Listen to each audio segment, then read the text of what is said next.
Safaricom irraa data haala kamiin haala isin bitachuu dandeessan isin agarsiisu. Data jechuun data barbaadan ka torbii yookaan immoo ka ji'a haala kamiin haala isin bitachuu dandeessan. Yoo barbaadan ka dhaabbataa jechuudha. Ka torbii asin dhumanne haala kamiin haala isin bitachuu dandeessan isin agarsiisa. Ka ji'aallee hanga ji'a takka internetii ka ji'a tokko ka dhaabbataa ta'e haala kamiin haala isin bitachuu dandeessan. Karaa Safaricom MP isaa irraa sim kaardii Safaricom namoota fayyadamuu fi Safaricom irraa haala kamiin haala bitattanuu fi MP isaa irraallee haala kamiin haala isin data ka ji'a takka barbaadan ka torbii barbaadan ka ji'a yookaan ka torbii barbaadan ka dhaabbataa ta'e yookaan immoo meegaabayitii yoo barbaadde illee step isaa tokko tokkoon haala kamiin haala isin bitachuu dandeessan namoota sim kaardii isaa fayyadamu isin agarsiisa. Na waliin turaa isin jedha. Gara barnoota deemuun duratti gaas chaanala Hussein HD kan jedhu kana irra galaatii viidiyoo hedduu gadhiisan jira. Irra galaa irraa baradhaa isin jedha. Namoonni subscribe hin godhin subscribe gochuudhaan maatii keenyatti dabalamaa isin jedha. Viidiyoo kana akka namoonni hedduu bira gahuuf akka namni itti fayyadamuuf laayikii tuquu share gochuu hin dagatinaa isin jedha. Chaanala kana subscribe godhaa subscribe gochuu hin dagatinaa isin jedha. Warri subscribe hin godhin viidiyoo yeroo dhaggeeffatan laayikii tuqaa isin jedha. Gara barnootaa isin ofaa qayxaanumatti na waliin turaa isin jedha. Egaa kana bitachuudhaaf awwala sim kaardii irraa haala kamiin haala isin daataa bitachuu dandeessan. Daataa yoo barbaadan meegaabayitii bitattu yoo barbaadan immoo ka dhaabbataa yookaan ka ji'aas yoo torbii asin dhumanne jechuudha. Sim kaardii keessan irraa bakka ittiin dawwalatan eega seentanii bakka dawwalaa seenu hanga hurjii torba eega jettanii masraalii kaa'uudhaan ittiin dawwaltu. Yeroo dawwaltan sim kaardii isin filachiisa waraqata sim kaardii lama qabaattan gara fuula duraa sinoofa hamma eega filattanii asirratti internetii kan jedhu asirratti jira. Wantoota hedduu isin baa internetii hunda sagaleedha. Lakkoofsa lama tuqxu jechuudha. Internetii fi erga gabaabaa kan jedhu tuquudhaan gara fuula duraa deemtu.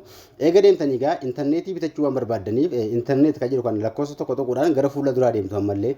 Lakkoofsa tokko eega tuqxanii asirratti internetii isin bitachuu barbaadan ka guyyaati immoo ka torbiitti isin gaafata. Lakkoofsi tokko ka guyyaadha. Guyyaa jechuun sa'aatii 24 kan isin bitattanudha.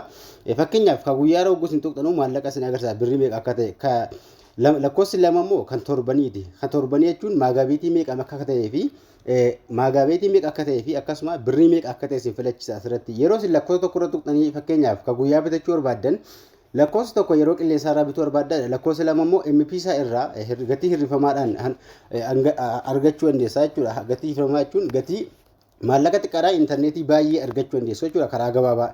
MP isaa namoonni banachuu hin beekne hin jenne jiraatan komantii naa barreessaa akkaataa itti banachuu dandeessan isin agarsiisa.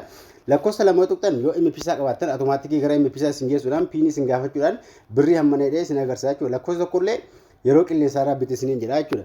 Kanaafuu isin lakkoofsa barbaadan filattu jechuudha. Fakkeenyaaf duubatti deebi'ee isin agarsiisu ammoo isin agarsiisu waan ta'eef lakkoofsi lama immoo ka torbaniiti kan isin gaafatu jechuudha. Ka torbiitti malee hin dhumanne yookaan immoo meegaabayitii jechuudha. Lakkoofsa sadii kan ji'aati. Lakkoofsi afur immoo unlimitedha. Lakkoofsi afur kun ka ji'aa jechuun meegaabayitii akka inni amma isin agarsiisaa jiru. Ka dhaabbataa yookaan immoo ka torbii asin dhumanne yookaan ka ji'aa asii hin dhumanne barbaadan lakkoofsa afur irra tuquudhaan mee gara fuula duraa deemee isin agarsiisu jechuudha. Lakkoofsa afur kana irra oguun tuqu lakkoofsa afur irra oguun tuqu yeroo qilleensa irraa bituu barbaaddaa jedha unlimitedha. Fakkeenyaaf ka dhaabbataa ka torbii as yookaan immoo ka ji'aa asin dhumanne jechuudha. Fakkeenyaaf lakkoofsa tokko yeroo qilleensa irraa yookaan sim kaardii irraa maallaqa yoo qabaattan jechuudha. Yeroo qilleensa irraa jechuun MP isaan immoo MP isaa keessa irraa yoo isin maallaqa qabaattan achirraa fudhata jechuudha. Kanaaf asirratti yeroo qilleensa irraa yookaan MP isaa irraa isin gaafata. Lakkoofsa tokko tuqee fakkeenyaaf sim kaardii irraa yoo maallaqa qabaattan meeqa akka ta'e isin agarsiisa jechuudha. Sim kaardii irraa yeroo isin jettan internetii daangaa hin qabne jechuudha. Asirratti ka ji'aa asii hin dhumanne yookaan ka sa'aatii 24 isin dhumanne jechuudha. Lakkoofsa tokko kan guyyaa yookaan qarshii 85 jedha. Kan guyyaa jechuun guyyaa takka hamma fakkeenyaaf sa'aatii kana yoo murattan boranga sa'aatii kana jechuudha. Lakkoofsi lama kan torbanii qarshii hamma ta'e isin agarsiisa jechuudha. Asirratti lakkoofsi sadillee ka ji'a takka qarshii 500 jedha. Ji'a tokko asitti dhumachuu hin danda'u jechuudha. Kanaafuu isin ka barbaadan ka feetan maxxarachuudhaan keessaa bitachuu dandeessu jechuudha. Asirratti ani isin agarsiisu waan ta'eef yoo isin MP isaadhaan fakkeenyaaf lakkoofsa lama tuqxan immoo MP isaa geessee isin galcha. Amma isin agarsiisu waan ta'inaan dudduubatti deebi'ee waan takka isin agarsiisu. Dudduubatti deebi'een fakkeenyaaf MP isaa jechuun haala kanaan kan isin seentanu 733 jechuudhaan kan isin yoo hin banatin jiraattan banachuu qabdu jechuudha. Namoonni banatin yoo jiraattan komentii viidiyoo kaayaatti na barreessaa. Asirraa eegatti dawwaltan egaa urjii 733 jechuudhaan ni bilbiltu. Yeroo isin dawwaltan irratti gara MP isaa keessa geessee isin galchaa jechuudha. Kana jechuun MP isaa jechuun asirratti lakkoofsa icciitii wantoota adda addaa isin baasa karaa MP isaa keessaa jechuudha. Lakkoofsa icciitii irraa fudhatee maallaqa erguu kan jiru kun namoota MP isaa fayyadamaa jiru beeka. Kanaafuu asirratti yoo internetii bitachuu barbaadan kuufama bituuf kan jiru kun lakkoofsa afur jira. Yeroo qilleensaa guuttachuu barbaadde illee lakkoofsa sadii jira jechuudha. Fakkeenyaaf 99 fuula ittaanu kan jiru kana 99 tuqee kan jiru kana guntuqu gara baankiitti illee herreega erguu dandeessu. Lakkoofsa torba herreega koo kan jira. Lakkoofsa 8 liqiiwwan yookaan qusannoo jira. Lakkoofsa 9 hiriyaa affeeruu jira.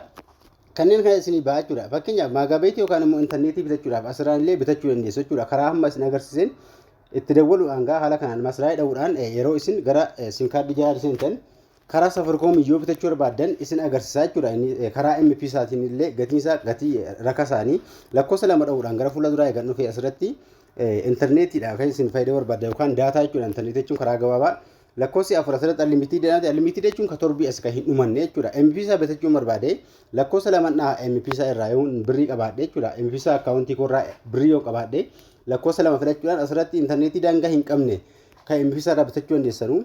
Achirratti qarshii 85 kan jedhu kun asirratti 70 jechuudha. Qarshii 15 moo maaltu wal gataa? Ka torbanii qarshii 450 dha. Achirratti immoo 500 jira. 50 wal gataa jechuudha.